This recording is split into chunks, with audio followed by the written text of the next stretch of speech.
ಇನ್ನು ಜಗದೀಶ್ ಶೆಟ್ಟರ್ ಅವರನ್ನ ಹೊರಗಿನವರು ಅನ್ನೋ ಟೀಕೆ ಅಥವಾ ಆ ಕ್ಯಾಂಪೈನ್ ಅನ್ನು ಲಕ್ಷ್ಮೀ ಹೆಬ್ಬಾಳ್ಕರ್ ಮಾಡ್ತಾ ಇದ್ದಾರೆ ಬೆಳಗಾವಿ. ಇದಕ್ಕೆ ಶಾಸಕ ಬಾಲಚಂದ್ರ ಜಾರಕಿಹೊಳಿ ಕಿಡಿಕಾರಿದ್ದಾರೆ.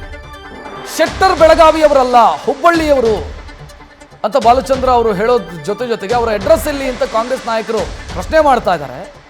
ದಿವಂಗತ ಸುರೇಶ್ ಅಂಗಡಿಯವರ ಮನೆಗೆ ಹೋದ್ರೆ ಅದೇ ಶೆಟ್ಟರ್ ಅವರ ಅಡ್ರೆಸ್ಸು. ಹುಬ್ಬಳ್ಳಿಯವರು ಬೆಳಗಾವಿಗೆ ಬಂದು ಸ್ಪರ್ಧಿಸಿದ್ದಾರೆ ಅಂತ ಹೇಳ್ತಾರೆ. ಸೋನಿಯಾ ಗಾಂಧಿ ಬಳ್ಳಾರಿಯಿಂದ ಸ್ಪರ್ಧೆ ಮಾಡಿದ್ರು, ರಾಹುಲ್ ಗಾಂಧಿ ವಯನಾಡಿಗೆ ಹೋಗ್ತಾರೆ. ಶೆಟ್ಟರ್ ಗೆದ್ದು ಕೇಂದ್ರದಲ್ಲಿ ಮಂತ್ರಿ ಆದರೆ ಕ್ಷೇತ್ರದ ದೈವ ತೆರೆಯುತ್ತೆ. ಇದೇ ವಿಚಾರವಾಗಿ ಕೆಲಸ ಮಾಡಿ ಅಂತ ಬಾಲಚಂದ್ರ ಜಾರಕಿಹೊಳಿ ಮಾತನಾಡಿದ್ದಾರೆ. ಕಾಂಗ್ರೆಸ್ ಮುಖಂಡರು ಏನ್ ಅಪಪ್ರಚಾರ ಮಾಡಕತ್ತಾರಂದ್ರೆ ಜಗದೀಶ್ ಶೆಟ್ಟರು ಹುಬ್ಳಿ ಅವರು ಇಲ್ಲಿ ಲೋಕಲ್ ಅಲ್ಲ, ಅವ್ರಿಗೆ ಯಾಕಂತೇಳಿ ಇಲ್ಲಿ ಅವ್ರ ಅಲ್ಲ ಅನ್ನಕತ್ತಾರ.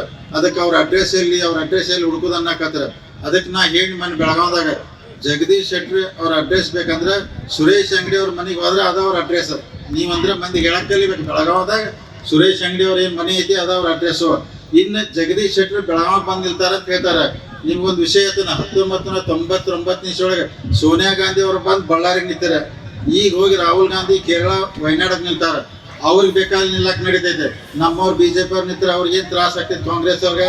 ಅದಕ್ಕೆ ದಯಮಾಡಿ ಇದನ್ನು ನೀವು ಹೋಗಿ ದಯಮಾಡಿ ಎಲ್ಲರೂ ಮನೆಗೆ ನೀವು ಪ್ರತಿಯೊಬ್ಬರು ಮನೆಗೆ ಹೇಳಬೇಕಾಗ್ತೈತೆ. ಅಂದ್ರೆ ಇಂಥ ಅಪಪ್ರಚಾರ ಬಂದಾಗ ಜಗದೀಶ್ ಶೆಟ್ಟಿ ಹೊರಗಿನಲ್ಲ ನಮ್ಮವರು, ಅದಕ್ಕೆ ನಾವು ಮತವನ್ನು ಹಾಕ್ಬೇಕಂದ್ರೆ.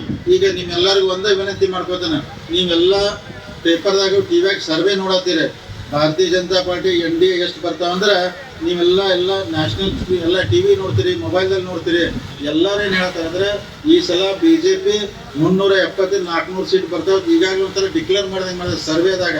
ಅದಕ್ಕೆ ಕಾಂಗ್ರೆಸ್ ಪಾರ್ಟಿ 40-45 ಸೀಟ್ ಬರ್ತಾ ಹೋಗ್ತಾರೆ. ಅದಕ್ಕೆ ನಮ್ಮ ಭಾಗದ ಲೋಕಸಭಾ ಸದಸ್ಯರು ಹೆಂಗಿರ್ಬೇಕಂದ್ರೆ ಅವ್ರು ಗೆದ್ದು ಹೋಗಿ ಆಡಳಿತ ಪಕ್ಷ ಒಳ್ಕೊಂಡ್ಬೇಕು. ವಿರೋಧ ಪಕ್ಷ ತುಂಬುವಂಥ ಅಭ್ಯರ್ಥಿ ನಾವು ಆಯ್ಕೆ ಮಾಡೋದು ಬೇಡ. ನಮ್ಮ ಲೋಕಸಭಾ ಸದಸ್ಯರು ಆಡಳಿತ ಪಕ್ಷ ಒಳಗೆ ಕೂತ್ರಂದ್ರೆ ಕೆಲಸಗಳಾಗ್ತಾವ. ಅದಕ್ಕೆ ನಮ್ಮ ಅಭ್ಯರ್ಥಿ ಸನ್ಮಾನ್ಯ ಜಗದೀಶ್ ಶೆಟ್ಟಿ ಅವರು ಆಡಳಿತ ಪಕ್ಷ ಒಳಗೆ ಕುಂಡುವಂಥ ಕೆಲಸ ಮಾಡುವಂಥ ಶಕ್ತಿ ದೇವ್ರು ಯಾರಿಗೆ ಕೊಟ್ಟೆ ಅಂದ್ರೆ ನಿಮಗೆಲ್ಲ ಕೊಟ್ಟಿದ್ದಾರೆ. ನಿಮ್ಮ ಮತದಾನ ಮುಖಾಂತರ ಅವ್ರನ್ನ ಆಡಳಿತ ಪಕ್ಷಗಳು ಕುಣಿಸುವಂತ ಕೆಲಸ ತಾವು ದಯಮಾಡಿ ಮಾಡಬೇಕು. ಅದಕ್ಕೆ ನಮ್ಮ ಅಭ್ಯರ್ಥಿ ಆಡಳಿತ ಪಕ್ಷ ನಮ್ಮೆಲ್ಲ ಕೆಲಸಗಳಾಗ್ತಾವ, ಅನುಕೂಲ ಆಗ್ತಾವ. ಅದ್ರ ಜೊತೆಗೆ ದೇವರ ಆಶೀರ್ವಾದದಿಂದ ನಿಮ್ಮೆಲ್ಲರ ಆಶೀರ್ವಾದದಿಂದ ಲೋಕಸಭಾ ಅಭ್ಯರ್ಥಿಯಾಗಿ 100ಕ್ಕೆ 100 ಅವ್ರು ಗೆಲ್ತಾರೋ. ಗೆದ್ದ ನಂತರ ಏನೋ ದೇವರ ದಯದಿಂದ ನರೇಂದ್ರ ಮೋದಿ ಸಚಿವರಾದ್ರೆ ಇನ್ನೂ ನಮ್ಮ ಭಾಗದ ನ್ಯೂಸ್ ಫಸ್ಟ್ ನಿರ್ಭೀತಿಯಿಂದ ನಿಮ್ಮ ಪರವಾಗಿ.